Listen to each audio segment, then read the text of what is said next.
Hmm? Ah! Something is coming. Something hungry for blood. A shadow grows on the wall behind you, swallowing you in darkness. It is almost here. What is it? What if it's the Demogorgon? Oh, Jesus, we're so screwed if it's the Demogorgon. It's not the Demogorgon. An army of troglodytes charge into the chamber. Troglodytes. Told you. Wait a minute. Do you hear that? That sound. Boom. Boom. Ow! That didn't come from the troglodytes. No, that came from something else. The Demogorgon! We're in deep shit.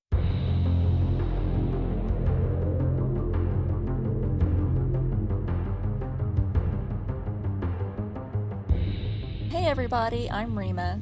And I'm Shawn. And this is Strange Indeed, a podcast dedicated to the show Stranger Things. Today we will be covering the first episode from Season 1 titled Chapter 1, The Vanishing of Will Byers.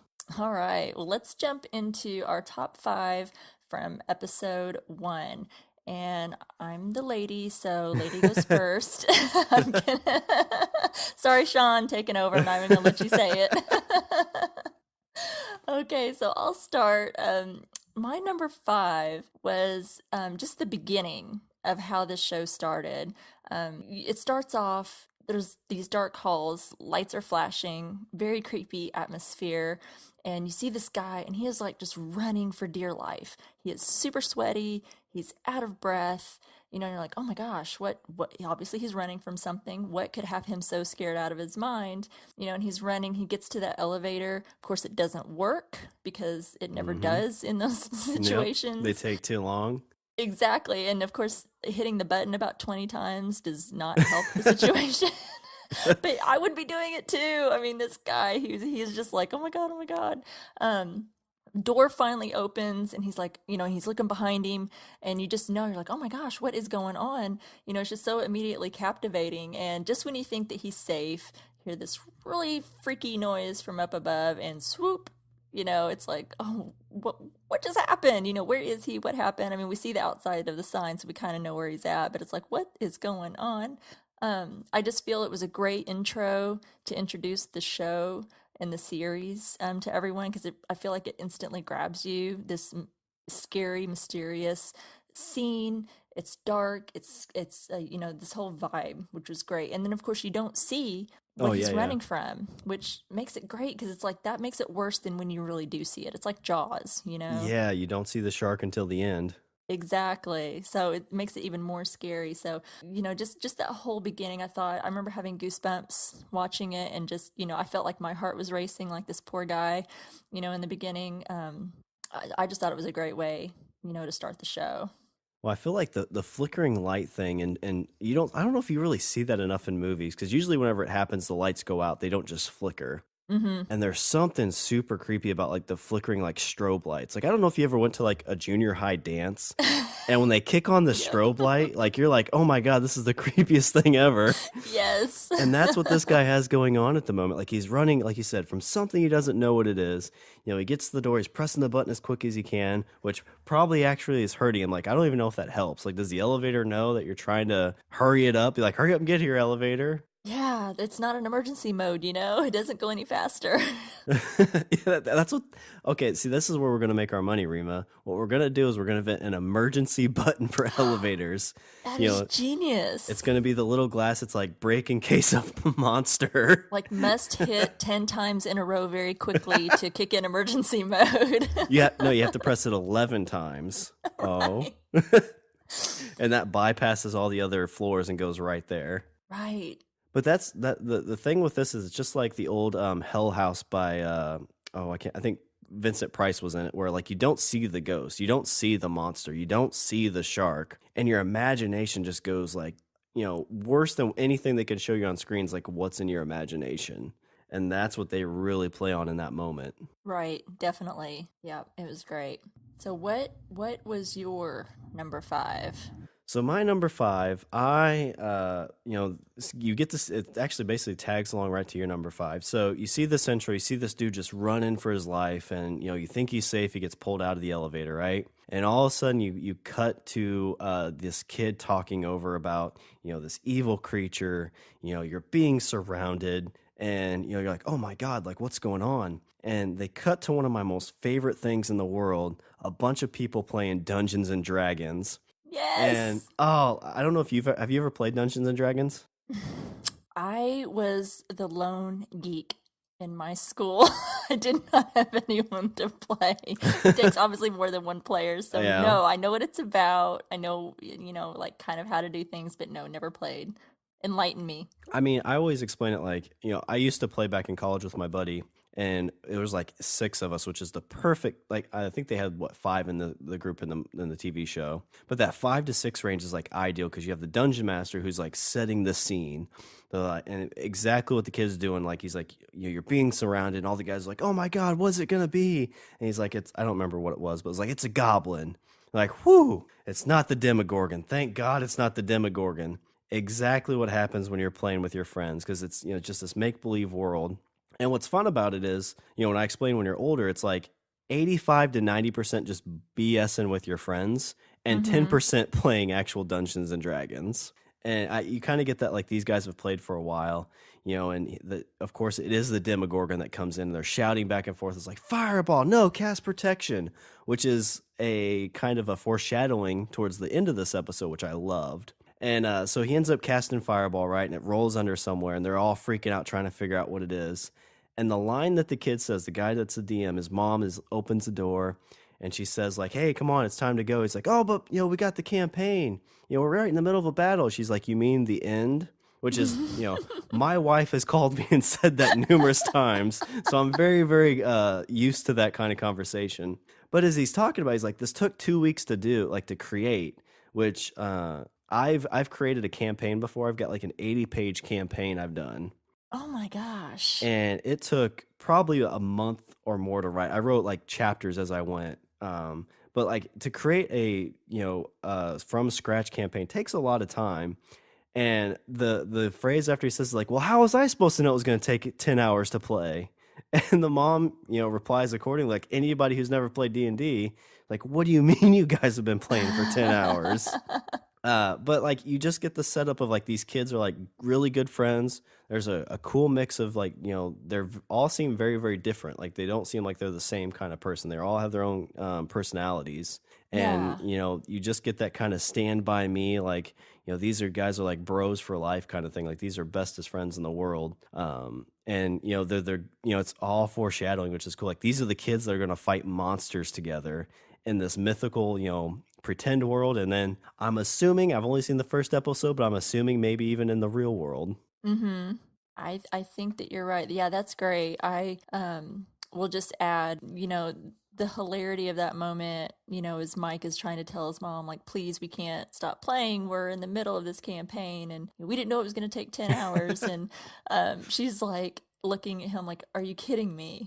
10, you've been playing 10 hours? And I'm like, I kind of get that from a mom perspective, but I know I've had some, weekends where I have sat and played Tomb Raider or Resident Evil Yeah. for probably close to the same amount of time. So it's not quite out of the realm, for me. I'm kind of like, well, okay, 10 hours. I've probably had video game sessions that lasted as long. And, Dungeons and Dragons, I mean, the show's set in like 1983. There was Atari then, right?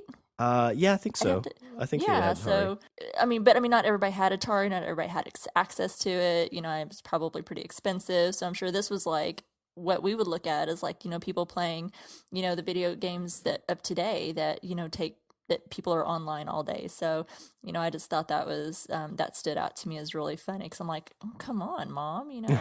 I mean, yeah, you have to say like this is the '80s, so she was probably a kid of like the '70s or the '60s. So their thing back then might have been like too much TV, maybe. I'm not Right. sure, but yeah, it's definitely a mom kind of response. Definitely. That was really funny. That's great. Great number five. Okay. Do you have anything else to say about that? Nope. Yeah. So what's your number four? So my number four, and you touched on it a lot, so I won't go into it too much. But my number four are the kids. This group of kids, like you stated already, they have this really great chemistry, and it's amazing to see just in the first episode how well they mesh. I've read a little bit about kind of behind the scenes stuff and how they tried to like kind of prep these kids for this show, because obviously these kids, are not familiar with the 80s and such. So they're not, I don't know how much time that they had prior to filming, to get to know each other and to kind of immerse themselves and educate a little bit about the era that they were going to be, in this show. But it was just really cool to see, like you said, all that banter back and forth during their playing Dungeons and Dragons, when they're in the principal's office, when they're being questioned, Yeah. by the cop, and they're like bantering back and forth, like, shut up, it's, and they're going back and forth. It's Lord of the Rings, it's a Hobbit, and it's just, you could just really buy into their friendship. You just immediately get it. It's like they're not having to try too hard. And I really, really like that. And it was easy to believe that they really cared for one another when Will did go missing. Because, when Mike's like, that's my friend, and we're going to go find him, and we're going to do this. And, it was easy to believe that. And I just think that they're just adorable, in the end, they're all just these adorable boys. And then, of course, 11 comes in later, like towards the middle of the show, and she's just adorable. But this core group of friends, they're just adorable. Their love of their geeky things, like their comics and Dungeons and Dragons, just is so reminiscent of whenever I grew up, being a little geek myself. And loving those, I didn't play Dungeons and Dragons, but, I was a big comic geek. So just all those things was just reminiscent. So that's pretty much my number four, is kind of what you went into a little bit. So that was all I wanted to add to what you said. I think kind of like looking at the show, but like the kids themselves, I think a lot of times as a viewer, sometimes you forget like these are kid actors, and like to be able to base it, look like you are actually like these close of friends and be able to hit these lines and things like that is super impressive.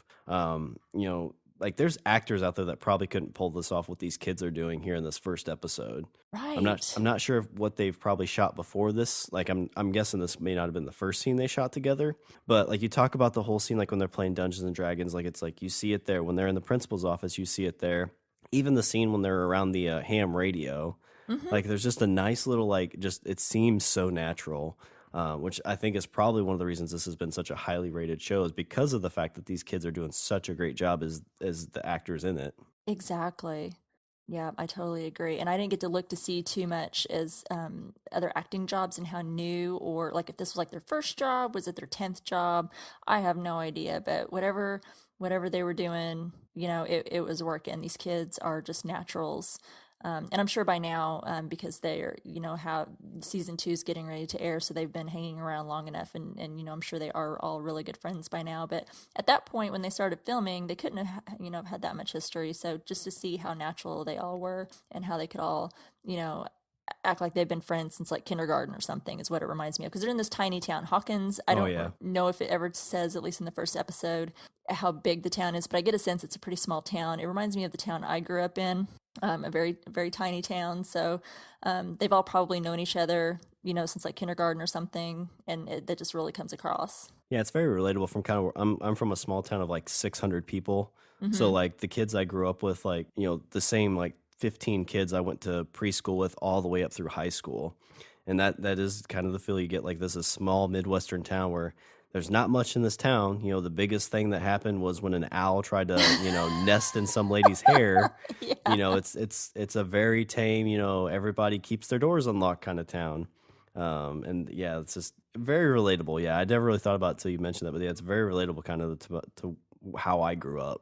Yeah, that's hilarious that you say that. I think whenever I was growing up, you mentioned like 15. I think whenever I was growing up, there was probably, you might have every now and again one or two new kids kind of coming in and out throughout the years. But from the time I started kindergarten until I had moved later on in like high school to a different school, we had no more than probably 25 kids in our class at a time. One class. Yeah, I think my sister's class, the one below me, was a big deal because they had 50 kids in their class. It was the biggest class in school history. And you think about, like, when a new kid came to our school, it was a big deal. It's like, who is this new person? But, like in bigger schools, you just like, oh yeah, are you a new person or have you been here for the last 10 years? I don't know. Yeah. There's 700 of us or, 2,000 of us.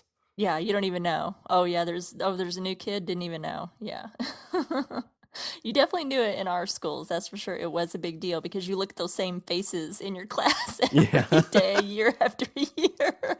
Oh, for sure. Oh my gosh. Oh gosh, I'm just letting all my hick history out right now. Yeah. Uh, Sorry, folks. Um, okay, that's awesome. Oh, what's your number 4? so my number 4, it's the title card. So it's you see this title card come through, and it's very reminiscent. I only read a few of these, but it's very reminiscent of the Choose Your Own Adventure style books. And then even when they cut in with the title sequence of the not the actual name Stranger Things, but like the chapter 1, just gives you that feel of like, oh, I'm reading this Choose Your Own Adventure book. So as you're going through this show, you're like, okay, what would I do in this situation? Oh, fast forward to hour mark 3. Okay, this is what's going to happen. I'm going to fight the Demogorgon. Okay, do you want to go left or right? I want to go right. Okay, go back to page 22. Yeah. And it's like you said, it's very 80s because like you look at like nowadays, kids got like the TV show or not TV shows. I'm sorry, they have like the role playing type video games where you're kind of doing the choose your own adventure, but more in a sense of it's visually being told of you instead of it being kind of in your mind. And this is the title card and the episode card kind of gave me that feel again of like going back to those books. Yes, I loved those books. Again, Oh it's yeah. hilarious that you bring them up. Yeah, those were awesome. There was I always hate it because so this is kind of a quick story. I was in like first or second grade. I had one of these books, and the teacher says, "Okay, well, you have to read for 15 minutes or until you finish whatever book you're on." And of course, I had to choose your own adventure, and somehow I screwed up and I finished in like 3 minutes, which was pretty quick. And so like I finished. I'm like, "Well, I finished the book," and she's like, "Well, there's like 100 pages." I'm like, "Well, it's a choose your own adventure. This is what I did." It's like, okay, well, no more choose your own adventures for reading time. Oh no. Yeah. Yeah, because they could be kind of long or short based on your decisions. Yeah, I mean, exactly. you could skip huge chunks of the book based on, well, if you do this or do that, and you go to this page, go to that page. Sometimes it was pretty short. So that's not fair. Yeah, I think I ended up getting eaten by a plant or something in the one I read.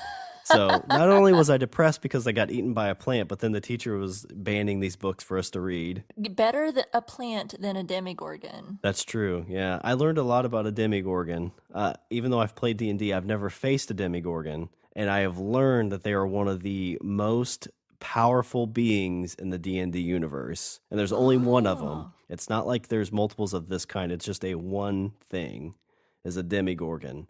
And if you run into one of those, I guess they're in the 88th level of the abyss. If you run into one, trouble's going to happen.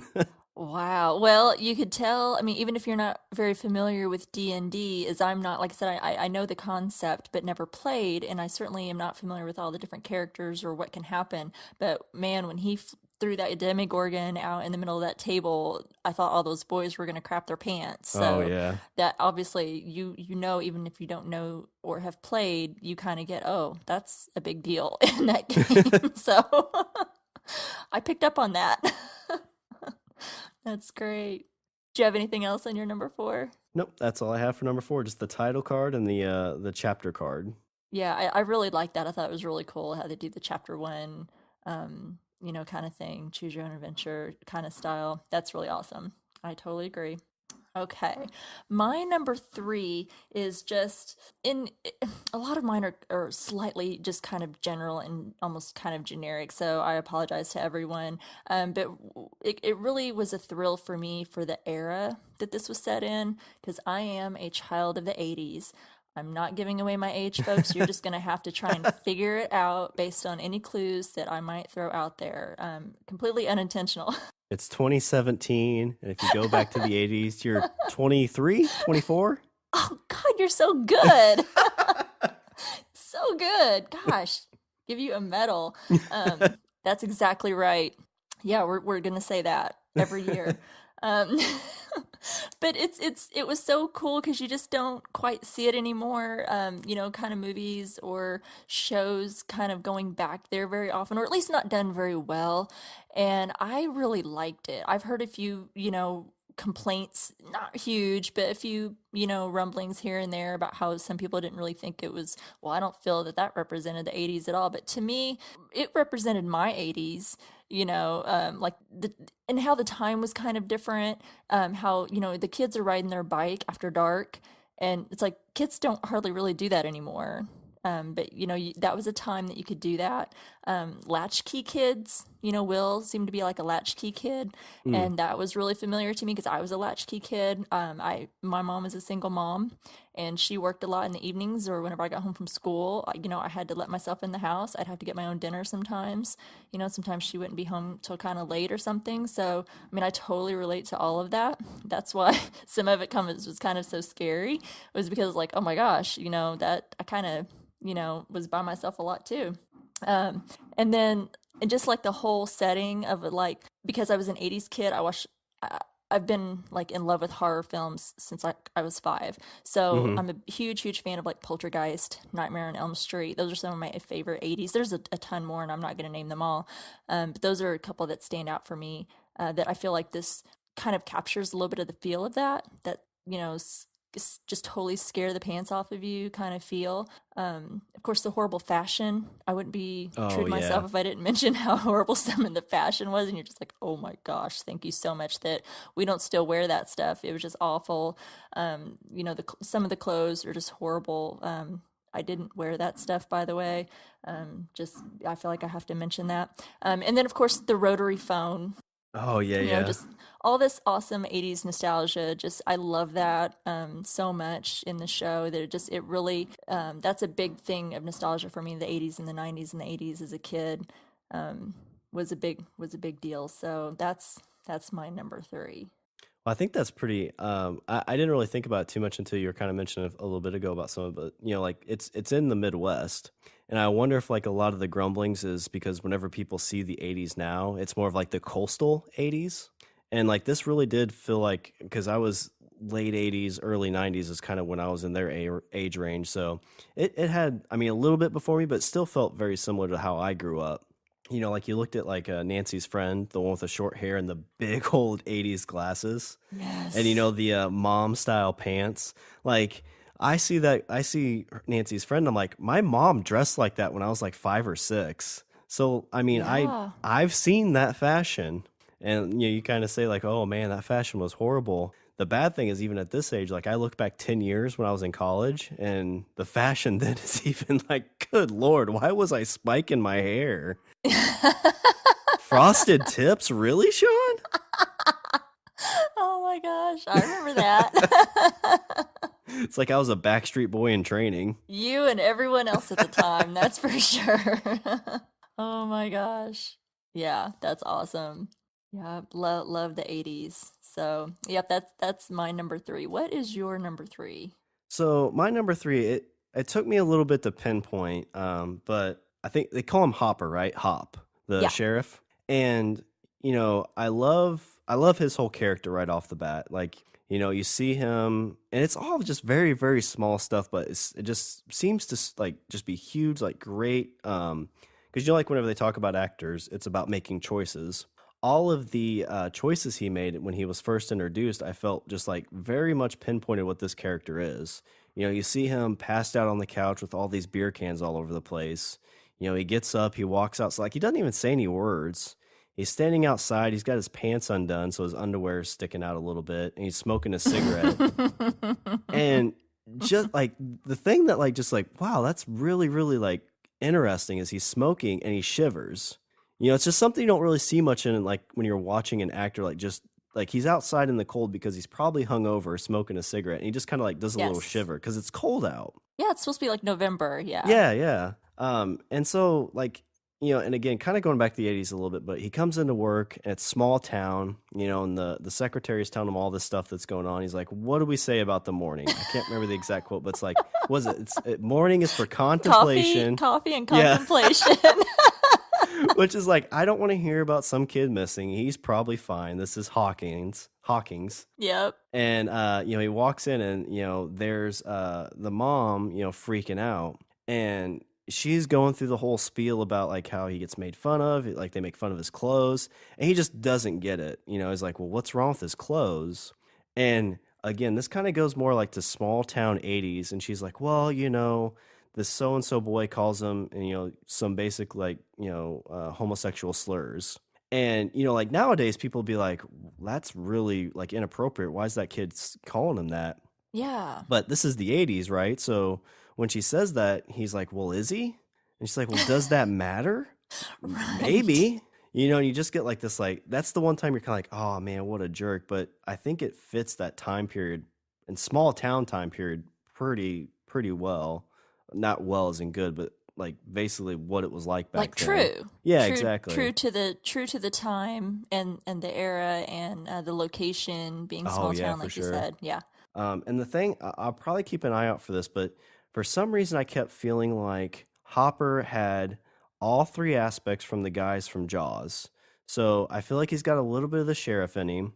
He's got a little bit of Hooper, and he's got a little bit of the captain in him too. Yeah, So Quint. Quint, exactly. So I'm keeping an eye out for that to see if he falls more into one or if he kind of is embodied of all three. Because I've heard that when they've talked to the creators of the show, like they're very big in the 80s of like Jaws and E.T. and Steven Spielberg and George Lucas, like a lot of that stuff. So I'm gonna keep an eye on that. It may just me be hoping because I've kind of got a Jaws fear, like hate love relationship with that movie.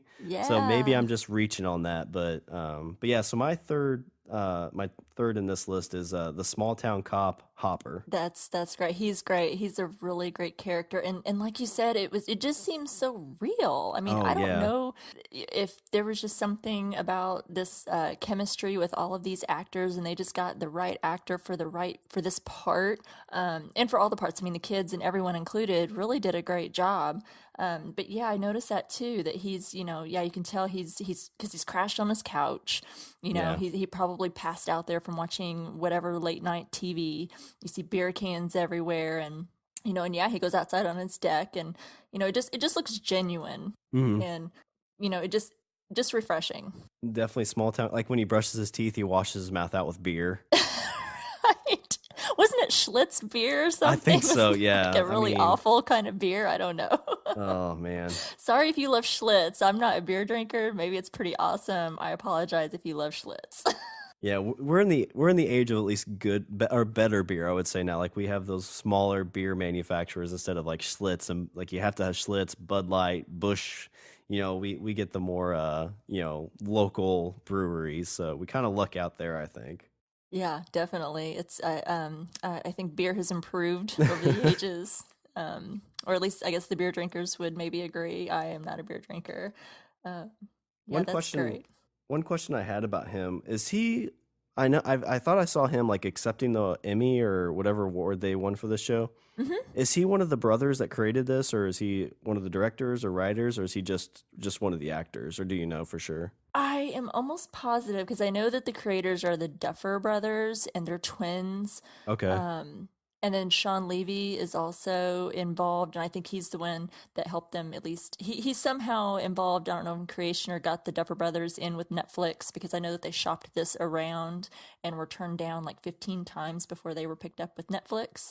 So I don't think that if he is, I could totally be wrong because I haven't looked too much at this point as far as I think he's just I just think he's just an actor. I don't think he's Okay. been involved in behind the scenes or any relation to those people. But hey, listeners, if I'm wrong, please feel free. I can accept when I'm wrong Okay. most of the time. So if I'm wrong, please let me know. But I don't know. It is interesting. I wasn't sure because it seemed like because I hadn't watched the show, but I remember seeing the speech that somebody gave, and I thought it was him that gave that really emotional speech when they won that award, but I could be wrong. Yeah, because he did. Oh gosh, and I don't even remember if it was the Emmys or if it was a SAG or something. I know that the show's won lots of awards this past year during the award season.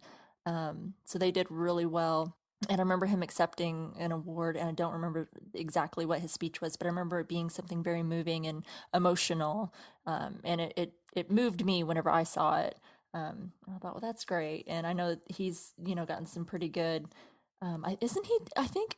Oh gosh, I'm gonna say it. I'm probably wrong, but isn't he doing the Hellboy reboot? I was just peeking at his IMDb and I thought I saw something. I don't know if he's Hellboy or if he's just associated with it, but yeah, that looks like he's tagged on that project. Yeah, so, it seems like things, have, which I think he's a pretty well-known actor. I know I've seen him in other things like a character actor. He's got pretty good credits. He's been a working actor for many years. So, and it seems like this has really helped put him out there even more because he has given a really great performance, I feel, in the series so far, and definitely even just in the first episode, I think many people would agree that a lot of the acting, the kids, the adults, everybody's just like in that perfect role for them, Oh yeah, yeah. and just really knocked it out of the park. So I totally agree. I really, really like his character. So good number 3. Okay, moving along. My number 2 is just the whole scene with Will after he has left Mike's house playing D&D, and the circumstances around his disappearance. That whole scene was like my worst nightmare Oh that I yes. had as a kid. Because I used to, like I said, I was a latchkey kid. My mom was a single mom. I was an only child, so I had no siblings. So I could just pretty much run with my friends and hang out and just come home whenever. And I've come home plenty of times after dark, and it's small town, not a lot of lights, out on the road. I did not have a light on my bicycle either, by the way. I was just going, so I had no help there. But I feel like you hear something as you're riding your bike down the road, and it's kind of rural, and there's some trees and stuff around. You hear noises, or you get into your house and you just swear that you're hearing a noise, and Mm-hmm. I like I said, I watched like every scary movie that there was. I was completely obsessed with them, and I still am, to this day. But of course, you watch all of those, and what's the consequences? Your imagination goes crazy, so this was so scary to me as he's riding his bike and he sees this figure in the road. And I mean, the first time that I saw that, I would have done the exact same thing. It would have scared me to Yes. death, ran off the road. He handled it so much better than I did, because he at least had the good sense to keep running. And he gets to his house. I mean, I was like, my heart was racing as this kid is running to the house, and I'm thinking, run, run, run, run faster. And he finally gets in his house, locks the door. He's trying to call the police and get help. His lights are flickering. The phone is getting all weird. He sees it, like coming up to the door. He decides to run out the back, out to the shed where there's a gun. And I'm like, oh, dude, you're handling this so much better than me. I would have just been frozen in fear and just peeing my pants and just staring there in horror. The whole sequence from the time that he's going down the road and sees the shape of this creature, whatever you want to call it, in the middle of the road, until he's in the shed, and then there it is. You still don't see it, and it just makes it worse because your imagination's running wild. I had Mm-hmm. goosebumps the entire time. It scared the pants off of me. I am a grown ass woman, and it still scared the hell out of me. So Well, that's what I love. I love to be scared, and that's what I think I really love about this whole show is its ability to still scare me. Like I said, I'm a horror movie veteran. I've seen them all from good to bad, and this show, it just in this first episode scared the hell out of me, and I loved it. Well, it's kind of like, I mean, as a kid, it's the bike thing, right? Like you're riding your bike, you look down, you look up, and there's the monster. Like as you grow up, you have that same fear. I know I do. It's getting in your vehicle, your truck, and looking in the back seat and the monster being there. Yes. And if you luck out and the monster's not there, you take that corner and almost all of a sudden, oh my gosh, the monster's in front of your vehicle. And Yes. what we learned from Will, like, fight or flight, I think is a very real thing. And in this situation, we learned that Will's a fighter. He fights. Like he was going to put up a stand. Me, Yeah. on the other hand, I am totally a flight person. I would have run like all the way across the Indiana state line back to Illinois or Ohio or South, wherever. But I mean, that was my reaction because I mean, you get the beginning where something's happening, but then when you get to this scene and you see that creature, like, what the fuck is that? Like it Mm-hmm. looks like an alien, but it's all like it's black, but you don't see any features, but it's kind of got an arm and a head and legs. and it like just stumbles towards him. It's messing up his light. It's messing up his phone. And I can't remember really seeing the dog anywhere because I was probably so scared. But like, what's the dog doing for him in this moment? Right. Not a lot. I know the thing I was hoping like is when I put myself in, like, if you go back to like choose your own adventure, like you're this kid, like you hope like when you come in that door, like your mom's home or your big brother's home, like when you get scared as a kid, like you just want to like run to that parent or that like person that you look up to that keeps you safe. Mm-hmm. And that's what he looked for. But at that moment, he's like, well, shit, they're not here. So I'm going to put up a fight. And he just disappears. I don't know where he is, but he disappears. Yeah. Yeah, poor Will. It's a mystery, and that's what's so great. It's like there's so much suspense and mystery, or surrounding this whole show and the events and what's going on. It really captivates you. I think that's why I probably binged it so hard, which I don't typically do with these shows. I try to space them out because once you've watched it, it's over. There's nothing else to look forward to. But I couldn't help it. It's like I was like, when the first episode ended, I was like, well, I can't stop now, it's like, how do you not keep watching, So yeah, that's, I think, just what makes this show so great. It's just how it's like not much does it anymore. I still watch horror movies, but not much surprises me anymore. Not much grabs me and captures my attention, and I feel so like just jaded about so many of them anymore. It's like, oh, that's not good. Oh, that's a Yeah. disappointment. And of course, we've got Stephen King's new It coming out, right? Oh, So yeah. I'm I'm hearing, pumped for that. yeah. I'm going to hate myself when I go watch it. And I'm gonna watch it because I have it's getting great reviews, and I'd love to be scared. I'm hoping it will surprise me. But you just don't see that anymore. I feel like I watch things and I already figure out what's going to happen, Yeah.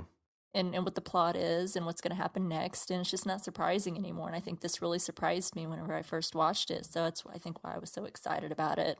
I'm really excited. That's what I love about like Netflix and stuff like that. I think it's just this new avenue because I think like movies and stuff, they're too concerned about, they kind of treat the audience as dumb. So they're like, okay, this trope works, this reboot kind of thing works. Like, let's not make them think too much.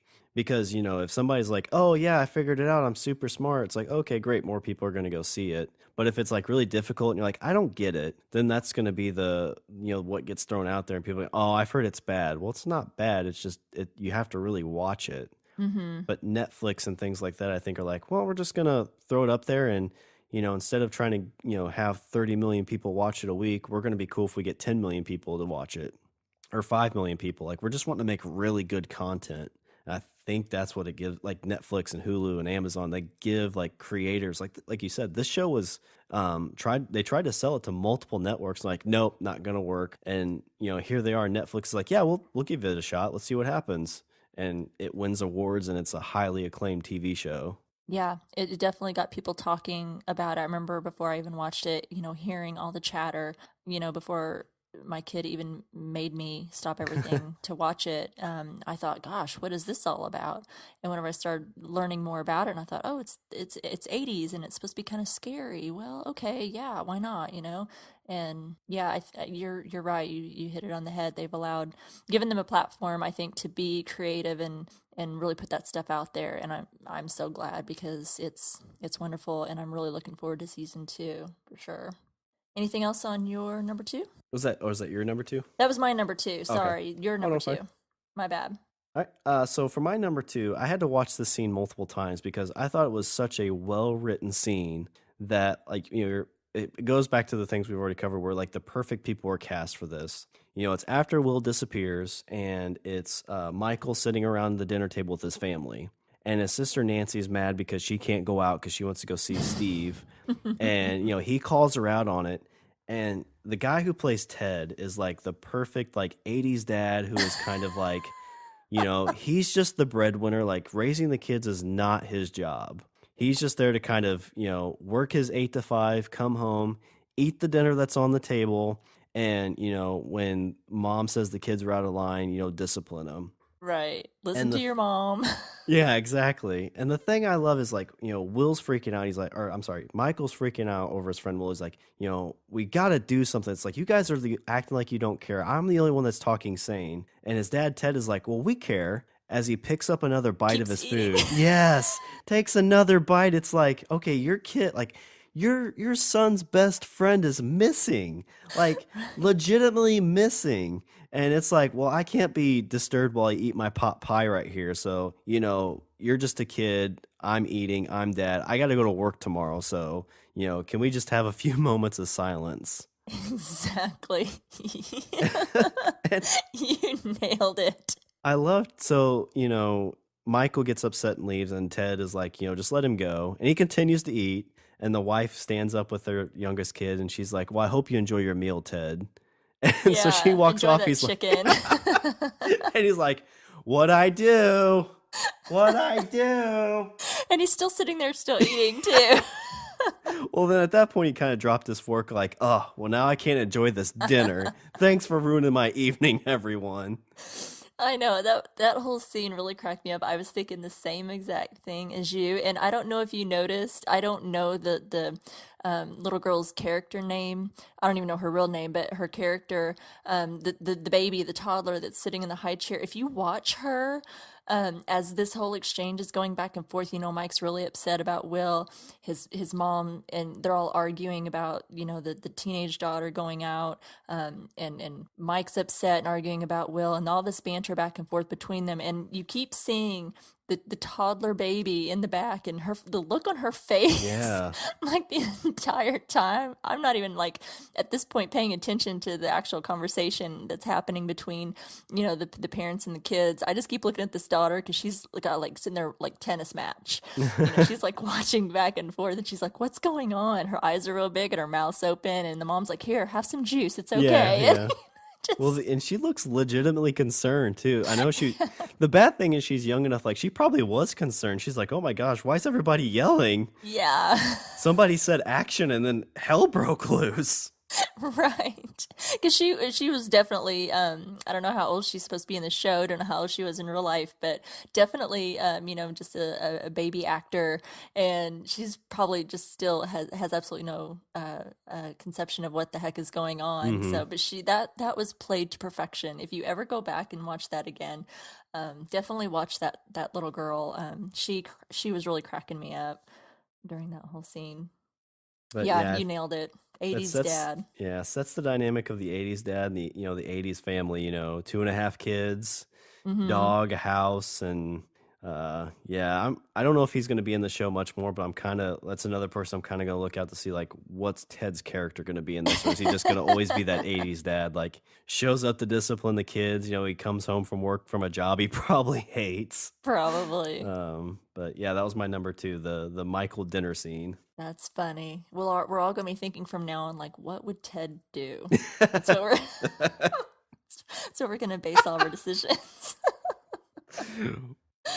Oh, that's awesome. Okay, so my number one, and we've kind of touched on this a little bit, so I'll try not to go too deep into it, but just the veteran actors here in the show. We've Mm. talked a lot about like the kids in the show because they are obviously a really big piece, but you have to have the yin and the yang, and this other half of it with these kids that are like the main centric. Well, these adults are big characters in the show too, and it's a big contrast to the little kids. You have these adults, and they got some really great veteran actors for these parts. You got Winona Ryder, which, gosh, how long has it been since we've seen her in something? Oh, Um, geez. Yeah, like, I mean, the only thing I remember her from, Beetlejuice, she was in that, right?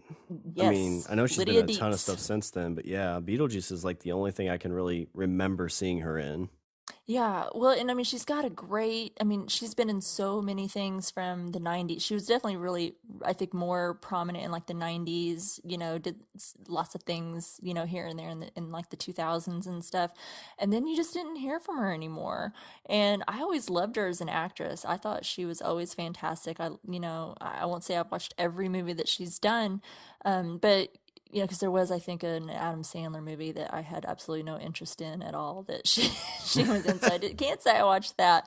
But everything that I've watched her in, I've really enjoyed.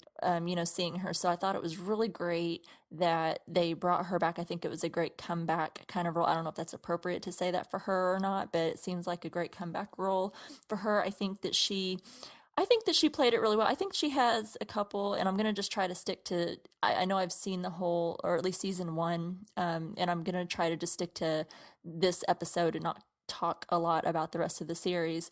I think there's a few times that she's slightly, just slightly over the top. Maybe in the beginning, whenever Mm-hmm. she's, well, where's Will? You have to wake him up, and Yeah, she's running yeah. late for work. I feel some of that was maybe just a little bit over the top, but I thought the rest of it was pretty appropriate. She's anxious, she's upset, her child is legit missing. She knows he's not just out goofing around, or he's not a troublemaker kind of child where he's out making trouble and he just didn't come home for the night. She's legitimately concerned. So I feel like that's appropriate because I know if that was my kid, I'd be losing my shit until Oh my kid yeah. is home. I mean, I think any mom, dad, parent that truly cares about their kids, we'd all be acting that way. And we're all going to be raising hell with local law enforcement or anyone that would listen to us, to try to bring attention. So I know I heard some people kind of grumble about her performance and how, some of it was kind of over the top, but I'm like, well, her kid is missing. How would you act? Wouldn't you be kind of acting the same? So she's part of my number one. Just Winona Ryder. David Harbour, the guy that plays Hopper, Mm-hmm. the small town cop. He just he's been around for a while. He's got lots of movie credits to his name. Really, really liked his performance. I really like how he's, like you see him, like you mentioned in the beginning, he's a little bit burned out. Small town cop. There ain't nothing happening in this town. This dude is just collecting a paycheck Yep. Mm-hmm. and walking into his office. He doesn't really give a rat's patootie what's going on, really, because everything's just, when he's like, oh, the garden Yeah, I was gnomes just gonna say again. Cardinals. Yep, I'll get right on that. Yeah, you can tell he's just like burned out and he's just like whatever. But then you see him, as he starts to kind of investigate a little bit about Will, and you can start to see that transition from this, just kind of doing this to get the mom to shut up, Mm-hmm. just to pacify her. They're going to find him somewhere and all is going to be well. And it's just some big, mistake somewhere along the way. But then as he starts investigating, and then you can kind of see his real cop kind of light turn on, and he's like, he's looking at the ding in the wall, well, was this Oh always yeah. here? What Uh-huh. happened here? And he goes out, to the shed and sees this thing in the corner, and the lights are flickering. It goes out and he's using his flashlight, and he's like, oh, this is something going on. And then it kind of gets his juices flowing again, because now he realizes something like suspicious has really happened. So I think that was a really good performance for him, and I really enjoyed seeing him and his character. And and to go back into the beginning of whenever he came into the sheriff's office is kind of slightly off topic of what I was talking about, but the whole being able to relate to, like, it didn't seem like he was like a morning person when he's telling the receptionist or whatever she was, coffee and contemplation, Mm-hmm. for mornings. I'm like, I can so relate. I used Oh to do that yeah. whenever I used to go into my office all the time. There was like a rule, like you couldn't talk to me for like the first hour that I came into work, and everybody knew it. Like, unless the place is on fire, do not come in here and talk to me. Because that was my coffee time, my wake up time, and leave me alone. So I Yeah. thought that he played that off really funny. Matthew Modine, he's got some great acting chops, and he was around a lot in the 80s and 90s. He's got a lot of roles under his belt as well, so it was really cool to see him in this role as well. And it kind of legitimizes, I think, the series a little bit, because you've got a lot of unknown actors. The Duffer Brothers aren't that well known. This is like a new thing for them. And I think to get some of these veteran actors, to kind of give some credit to this new showrunners, these little kids, I don't know how much acting experience that they had, but, to me, they were unknown. So it was just really, really kind of cool to see the balance between the kids and the adults, and the great performances from both. So, I'll agree with all that. I think just to touch back on like what you said about Winona Ryder, there was a few parts where I kind of you wonder if because it's Winona Ryder, it takes you out of it a little bit. Like maybe you're expecting more because she is that well-known actress that like when she says, "Oh, you haven't woke Will up yet. You need to wake him up. How many times have I told you?" It wasn't as believable, and so I wonder if it's just like if as the series goes on, if she's going to get more and more into that character, that it'll it's just like riding a bike again, like she's trying to get back into it. right. Or maybe those are just the choices she's made. It's like, well, this is she's an overworked, stressed mom that this is how she would deliver it. But I'm really that's another person I'm kind of keeping my eye on to see how she plays out in this show with more so the actress, more analysis of how she's doing, I guess, instead of her character, if that makes sense. Oh, makes total sense. Yeah, I think that she drew some inspiration. I read somewhere from, and I don't know if you've seen the movie or are familiar with it, but she drew inspiration from the Meryl Streep character in Silkwood. Okay, I haven't seen it. Yeah. I think she might have won the Oscar. I know she was at least nominated. She might have won the award for that. I don't remember. It's a really good movie. That movie was released, I think, the same year that this show is based on. Okay. So she kind of, I think, drew some inspiration from that. Her haircut as well also was inspiration from Meryl Streep's character Well, of that that makes same sense. time. Yeah. Because whenever I've seen Meryl Streep, and that kind of thinking about that kind of seems how she plays it. It always seems more like a Broadway actor. Like Mm-hmm. it's just more of over the top, more, and that's how I always see Meryl Streep whenever she plays a character. Like it doesn't seem like a real life character. It seems like somebody on a stage. And I guess that's kind of how I've seen her play. So that would make sense if she took that direction. Yep. Absolutely. So, what is your number one? So my number one, we've kind of touched on it a little bit too. So it's the bond of the friends. So you have Will. Whenever he goes missing, they go searching for him. You've got the AV Club, and the one thing I thought was really cool too is how they banded together. And they weren't like your typical like bullies. Like we're not gonna give you wedgies and give you swirlies in the toilet. It was just more of we're gonna make you feel less than human bullies, which is probably worse. Mm-hmm. But they make fun of each one of the three guys. They have was it Michael the one that popped his arms? Or is that Dustin. Dustin? They make Dustin pop his arms, and they at least don't beat him up, but still they're kind of mean to him. But it's still just that like stand by me, the guys that are going to be your friends all the way through high school kind of thing. And Yeah. just seeing that bond of these guys getting ready to take this adventure was just, I really liked that. And we kind of talked about a little bit like the great actors and stuff like that. So, but yeah, my number one would have been that bond of the friends. Yeah, that was great. It almost seemed like, and like I said, I didn't read too much about it beforehand, but it was like almost like they had these kids just like before they even started filming, just started letting these kids like hang out together Yeah. and almost like form that friendship. I don't know, maybe that's what happened. I'm not sure. But if not, that just really speaks to their skills. But that's what it almost seemed like, is they kind of put these kids in a room and like, okay, go bond, you know? Yeah. It's like, hey, you kids go to sleepaway camp for 4 weeks and then come back and we'll start shooting the show. Right. Go through the ultimate bonding experience at camp. Yeah, that's totally true. Yeah, I don't really have too much more to add to that because I know we've talked about it a lot, but I think just because it's really a big part of it, I think that's why, or at least part of why the show really works, because it is really centric around these kids and their missing friend. The adults are a big part of it, and their characters are all a big role, and there's a lot other pieces to it too. There's a whole other side of it, the government experiments or Hmm. these experiments that are happening, and that's kind of like an 80s thing. I think that was always a big these conspiracies that were always kind of big. So there's a lot of elements, of course, to this show, but that's obviously what this is about, are these kids. And so I think it was really great how it just, sometimes you just get that chemistry and that mix and it just works, and there's almost no explaining it. You just accept it for what it is, and it works, and it's great, and you run with it. But yeah, it's totally great. Yep. So that's all I had for my number one. I've got a few other notes. Yeah, let's hear your notes. What you got? So a quick one is just kind of what I noticed. The very opening of this show, they do kind of like a Star Wars opening where they're looking at the stars, Mm-hmm. and then they pan down to the government lab. I don't know if that was intentional or not, but it seemed very Star Warsian, where like you get the opening Star Wars credits and they're looking at the stars, and then they just Yeah. pan down to a spaceship, or a spaceship floats in. Just kind of a quick note on that. One of the other things that I noticed in here, so me being from a small school, there really wasn't like that cool club thing that was kind of talked about. So like Nancy's gonna start, she's been making out with, and I'm gonna call him Steve the D, because I think Steve's a douchebag. Like I do not trust this kid. Yeah. This is the guy that I hated in high school because he's a smooth talker. Mm-hmm. I don't remember, like she rattles off like three girls' names that he's apparently hooked up with, and she's like, I just want you to know that I'm not another notch in your belt. He's like, oh well, of course not. Let's just go out tonight in my car to some point, away from everybody. And she's like, so why? It's like, well, so we can study because it's quiet. That's not what he's trying to do. Definitely not. I know what Steve the D is trying to do.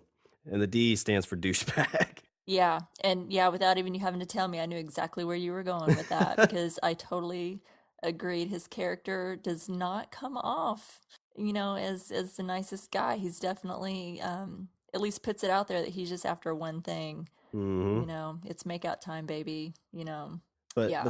the thing I so like she's hanging out with Steve and like her friend is like, well, you're gonna be super popular now. Like just make sure you're still friends with me when that happens. And I sometimes I feel like this is too much of a trope, but maybe different schools had this. Like my school definitely had cliques, but it wasn't something where like, oh, if I'm dating, Susie from the cheerleading team, now I'm going to be in the cool club. Since we all kind of grew up to each other, we all kind of like, well, I mean, like we don't get along with this person, but there's not really like a cool club. Like we don't want to be part of this group because it's the cool club. So that's the only thing that I couldn't really relate to. Mm-hmm. I don't know if in your school it was different. Maybe I just like blocked it out because I wasn't part of the cool club. Maybe that's what it is. Right. Well, yeah, because we had a whole 10 more kids than what you did in your class. So we had enough for a clique or a group. Maybe that's what it is. We had the cutoff, so it's like, well, everybody's technically in the cool club, just Yeah. because there's not enough of us. No, no, I am from the same experience. There was not we all grew up together. We were from kindergarten and I mean that class carried on. I mean, I moved, but the rest of them carried on. And there wasn't really we all pretty much got along. There was always one or two kids in the class that might have irritated you or something, and you may not have cared that much for them, or they kind of got on your nerves, but in the end, you were still kind of friends because you've known Hmm. each other for so long. We didn't have cliques or groups either. It was mostly the boys and the girls. The girls were doing the girly girl Yeah, stuff, yeah. and then the guys were doing like the football and the rough and tumble kind of stuff like at recess. So that was the groups that were divided as far as my school. There was no, I was definitely a nerd, but I wasn't. I was more of a closet nerd. I didn't talk Hmm. about my nerddom to anyone. I didn't expose myself.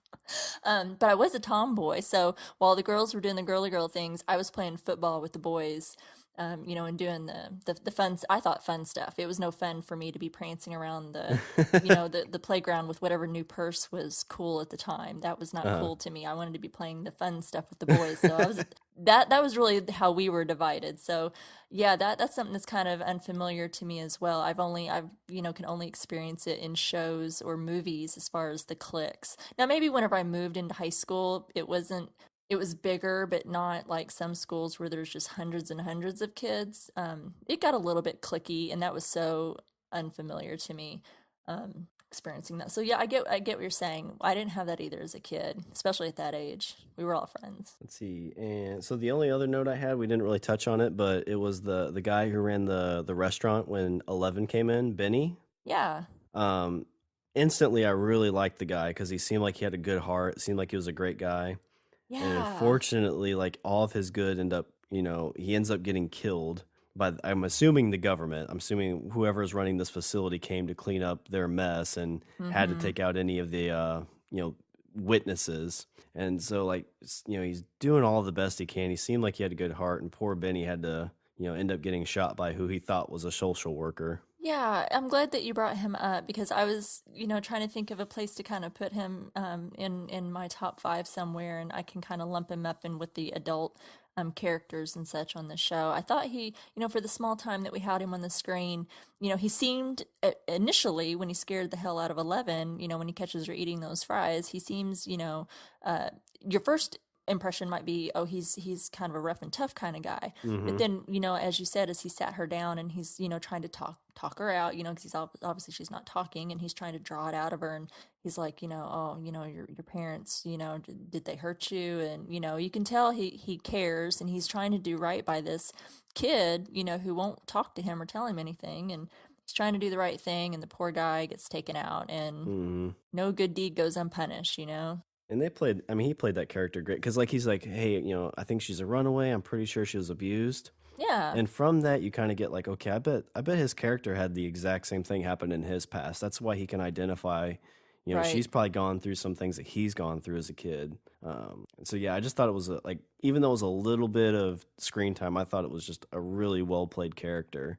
And again, unfortunately, he had to go sooner than I'd like. But Mm-hmm. you know, that's how TV shows go. Yep.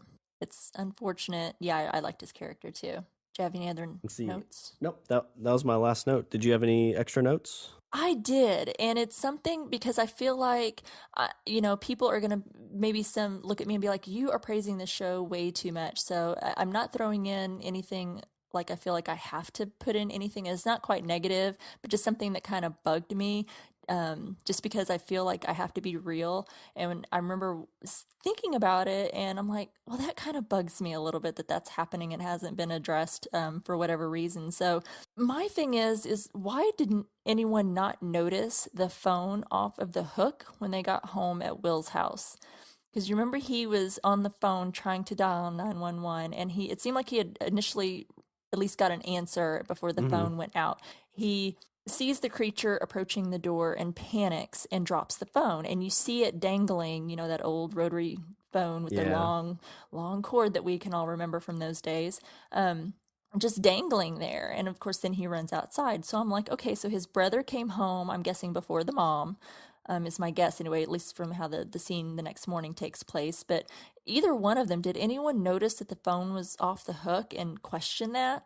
And be like, why is the phone off the hook? What's going on? That's a good catch. Yeah, and I mean, it just bugged me because I don't know, I feel like I would notice that if I got home. But then also, so the brother and the mom, they're getting home late. They're obviously not home when Will is, he's at home screaming for either his brother or his mom when all this is happening.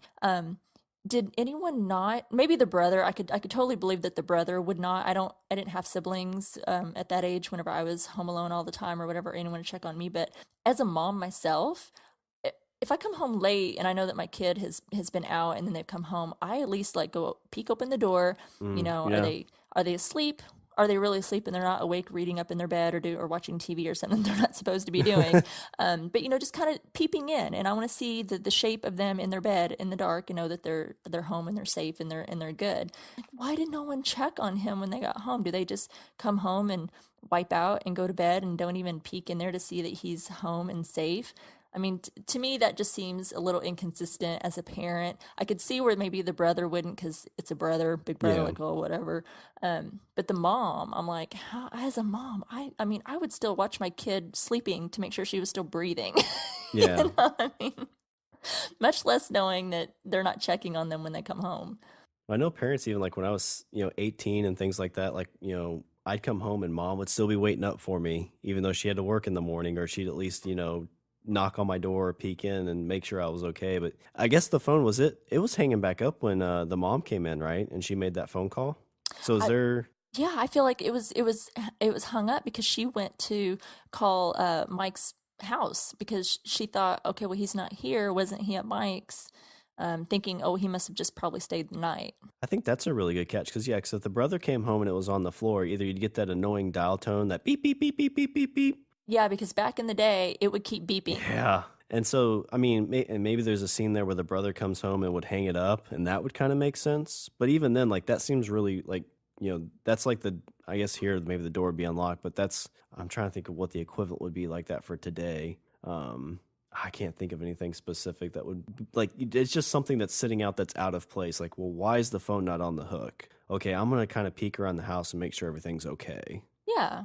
Yeah, it just kind of stood out to me that it just seemed slightly inconsistent from a realistic point of view. Just, you know, thinking of it as like a parent. Maybe I could see where the brother would maybe get a pass, that maybe he wouldn't be as thorough as like a parent because siblings never think about their siblings in that way, or most don't. I won't say as a blanket statement, but it just seemed slightly inconsistent to me, and it just kind of bugged me. It wasn't like a huge thing, like, oh well, now the show is ruined for me, but it's just one of those things that kind of stood out that bugged a little bit. So that was one of my notes. And I just thought one other little thing that I had was some of that foreshadowing that Will had, I think that you mentioned it earlier, was whenever he told Mike and he said that he rolled a 7, and he said the Demogorgon got him. Yeah. And it just seemed like, and at the time they're just talking about Dungeons and Dragons. It's just a game, but it's almost like Mike got this look on his face because it was Hmm. like Will was almost more, and this is before anything had even happened at that point. Everything at this point is still okay, but just the looks on our faces, like Will just seemed so sad about it, and then Mike was just like, why are you so sad? And he just kind of, had this look on his face, and it was just kind of sad because then look what happens next. Hmm. So I just thought that was kind of interesting. Well, that's what's cool is with the foreshadowing even further when they're talking on the walkies when the boys go out to look for Will. He talks about like, well, in the game he casted fireball without thinking. Like, he wanted to cast protection. Maybe that's what he did here.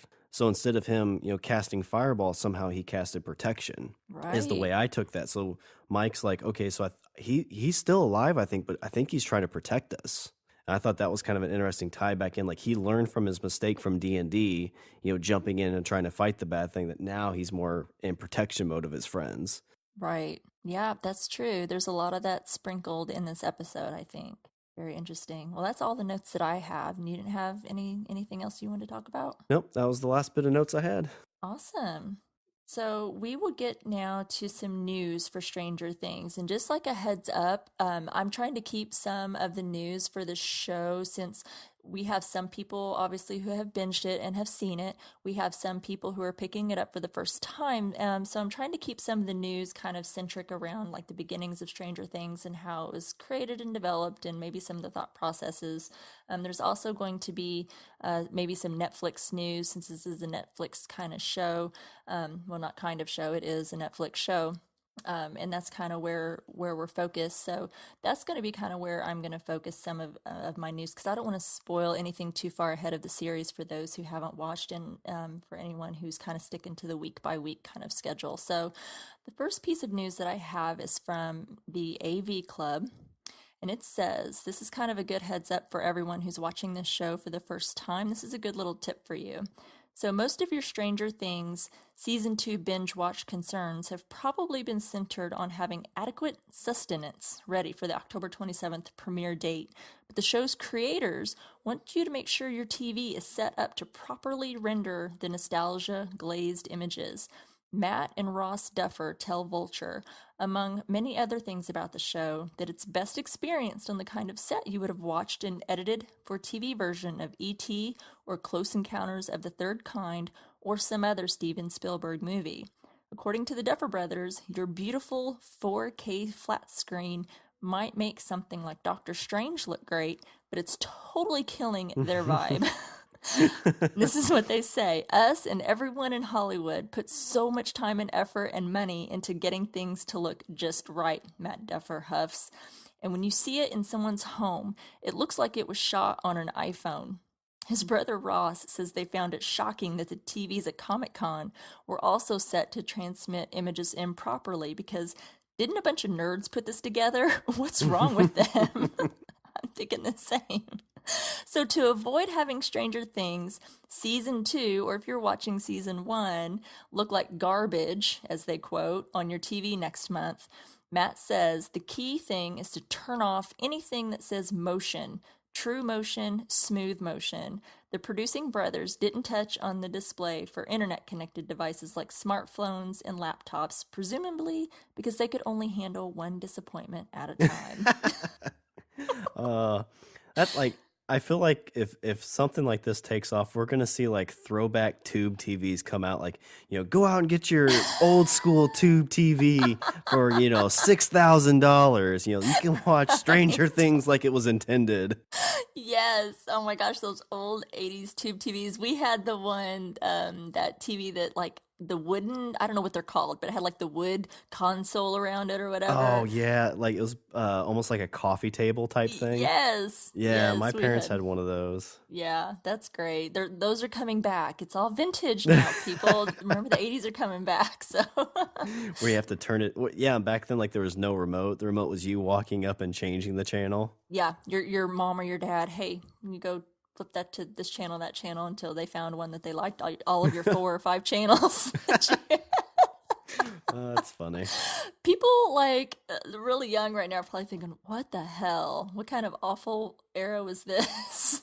The bad thing is, I mean, I would assume that, I don't know, like kids like in their teens, maybe younger, they're like, well, what do you need a TV for? I can just watch it on my phone or my computer. Like, I don't know how many kids like Exactly. want that TV. Yeah, so many things are on like iPads or their laptops or even phones in some circumstances. So, yeah, it's hilarious. So, yeah, if Yeah. you've got one of those awesome 4K flat screens and you're watching Stranger Things, something to keep in mind. So, the next article comes from Variety, and this kind of goes into a little bit about the series as a whole and where they're headed. So, brothers Matt and Ross Duffer, creators of Netflix's streaming hit Stranger Things, have done like Game of Thrones, D.B. Weiss and David Benioff, and slapped an expiration date on their popular series.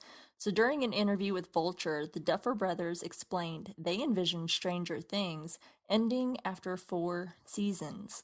According to the brothers, Netflix has already renewed the series for a third season. But by the end of that season, the preteens of Hawkins, Indiana will be headed towards college. We're thinking it will be a 4 season thing and then out, Ross said. So, I I love that TV series can do this because if you don't, what you end up with is things like Lost or, mm-hmm. things that just drag on too long and you're like, "Oh my gosh, like I'm watching, but I'm not happy that I'm watching." Right, Like you have Game of Thrones that says, "Nope, we're ending after this season." You know there's going to be a culmination and they're heading towards a conclusion. It's not just going to be like, "Okay, we could stretch it out for another season to make more money and stretch it out to another season to make more money." It's all more like when stuff like this happens, it's all more about making the story right, which I just love. exactly. I am in total agreement that I think when you can put an end date on it and you write it towards that end, it just seems better. They did it with Breaking Bad.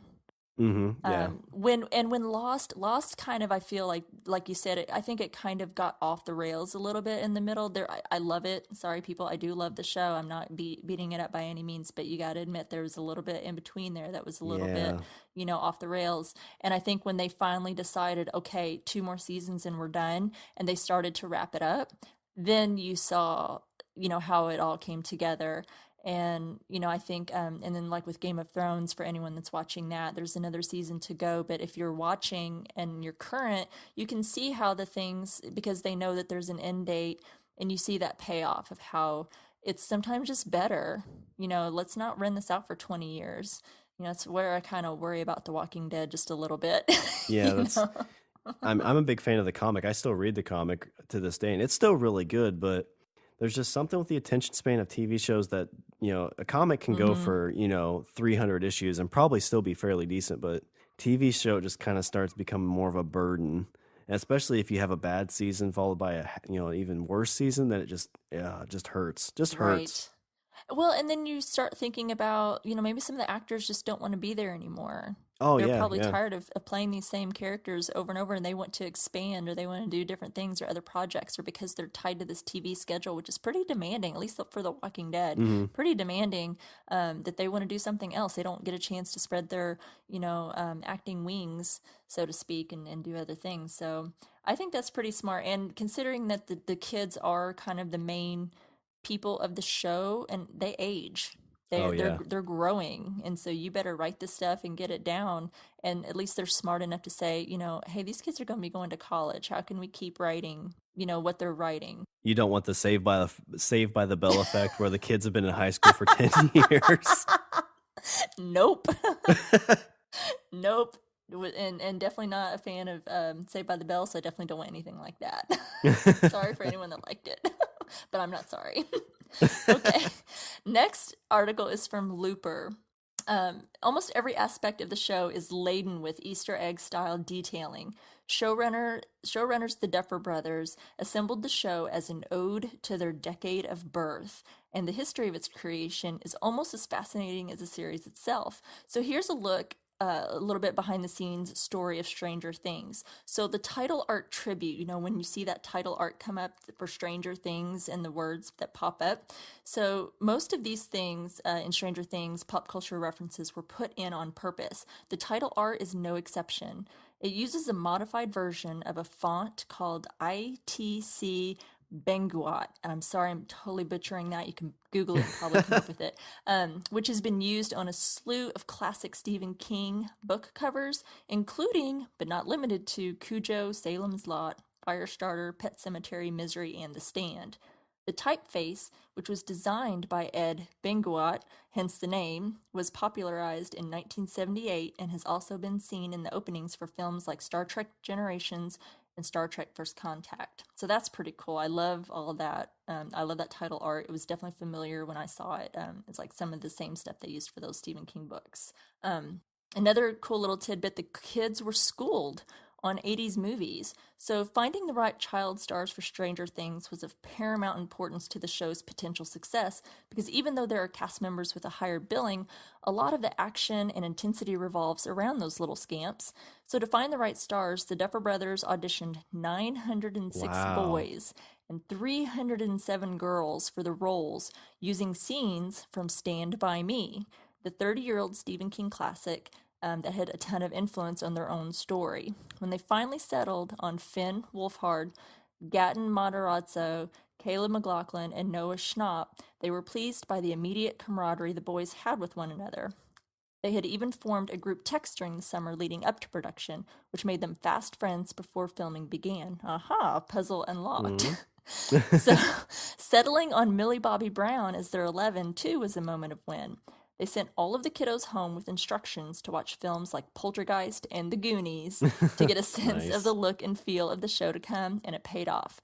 The Duffers told EW on the first day of filming, during which they shot the first scene of the quartet playing Dungeons and Dragons together, the boys flew through the scene effortlessly and energetically, and their chemistry was electric. They felt like they had known each other their whole lives. Other than when we sold the show to Netflix, this was the single biggest moment for Stranger Things. That's awesome. That is super awesome.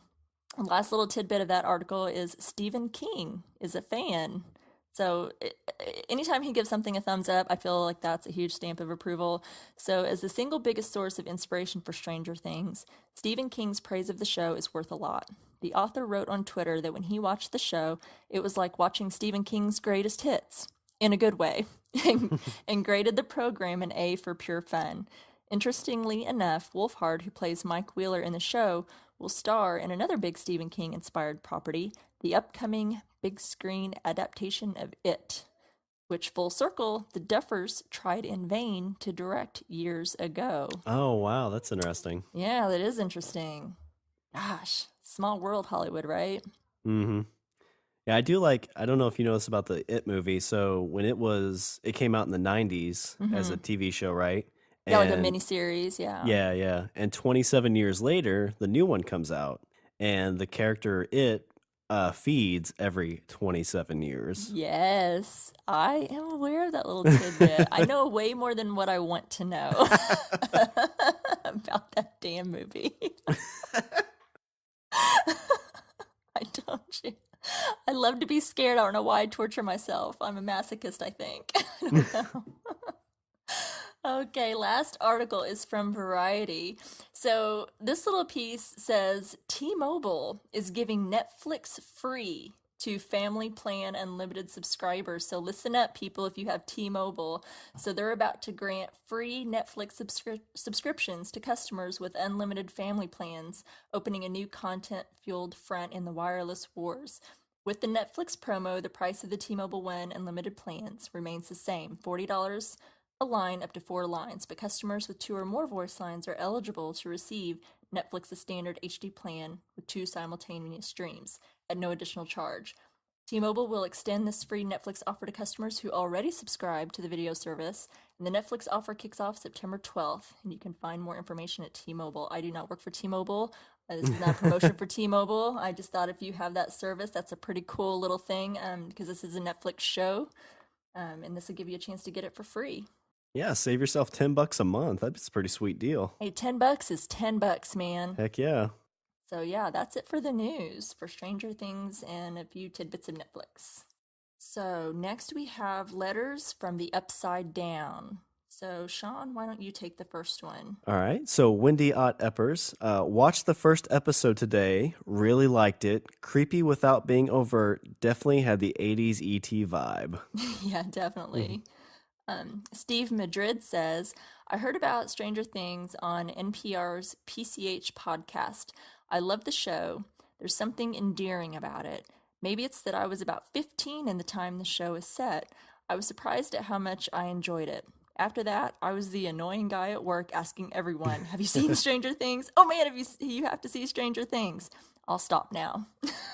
Yeah, I've only watched the first episode. I'm a year behind, and so I was that guy at work. I'm like, oh my god, have you seen this new thing called Stranger Things? Of course, everybody's like, well, yeah, of course. Like last year, I'm ready for season 2. Get with the program, Shawn. Yeah. Stephanie Horn Alfaro. Sometimes I feel like I live in the upside down. Yeah. Sometimes I feel that way too. Shawn, whenever you discover what the upside down is, maybe you have to let us know if you concur with that statement or if you can relate.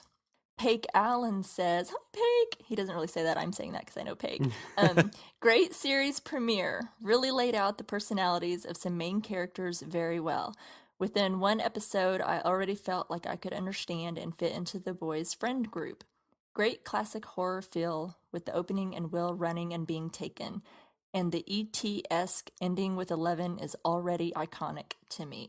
Yeah, she does really give off that E.T. vibe. Mm-hmm. Let's see, Michael Kostaka. Watched season 1 last summer and just finished binging it again with my family and prep for season 2. Amazing show.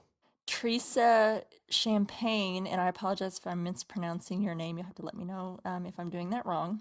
She says, I really didn't care for the first season, but I'm definitely going to try the second one. Maybe it'll get better. Oh. So let us know what you didn't like. I'm curious, no judgment.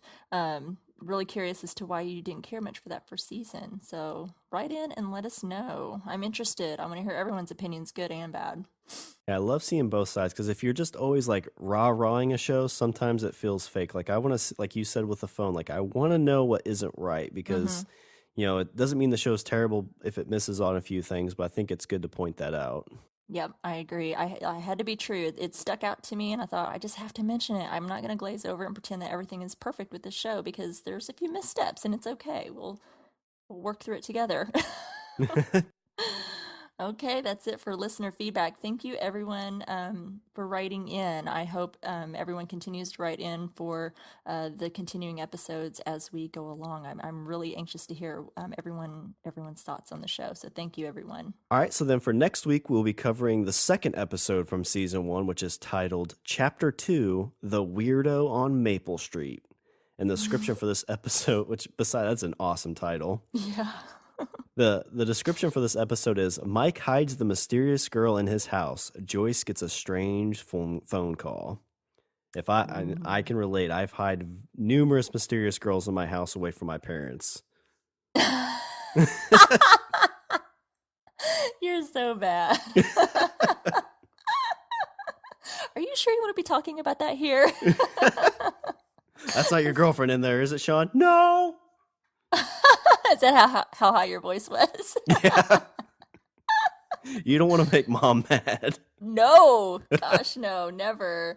Oh, that's hilarious. One last thing that I want to say, I do want to say, this was kind of put together at the last minute. We've had some really great feedback from everyone, really excited for this podcast and really excited to have something to listen to about Stranger Things. And I just want to thank everyone for all of their support, and for Jason allowing us to be a part of the Podcastica network and putting it out there and allowing Shawn and I to talk about this really cool show. And everyone was really supportive, especially everyone in the Patreon group. Hi guys, I love you. You guys are the best. Everyone was really great and supportive. So thank you all so much for all the support. And I hope that we do right by you guys. And I hope you guys keep listening and keep letting us know what you think. So write in and let us know. So thank you, everyone. Yeah, thanks, everybody. Love to hear good or bad what you like about the show. And, like I said, I'm excited to be part of the Podcastica network on this and excited to be doing the show with you, Rima. We're just going to have so much fun, as you can tell from episode 1 we've covered. Yeah, we're going to have a lot of fun. I'm very excited to be doing this with you, Shawn. I couldn't imagine doing it with anyone else, so I'm having a great time. So... Okay, so we're excited for you to travel to Hawkins, Indiana with us. Until then, you can follow us on Twitter at Strange Cast. You can like us on Facebook at www.facebook.com/strangertcast. You can email to strangerthingscastpod@gmail.com. You can find Strange Indeed and a bunch of other great podcasts like Game of Microphones at podcastica.com. Yeah, baby. And make sure to check out Shawn in his other podcast. He's cheating on me. I know. On his podcast, The Language of Bromance, that comes out every Sunday. I kind of like to, spread myself all over the place. Spreading your seed, so to speak. Yeah, I'm like the dude from Guardians of the Galaxy. I go to different planets, plant my seed. All right, well, that's our show, Episode 1, Chapter 1, The Vanishing of Will Byers. Until next time, I'm Rima. And I'm Shawn. And David Ballin is strange indeed.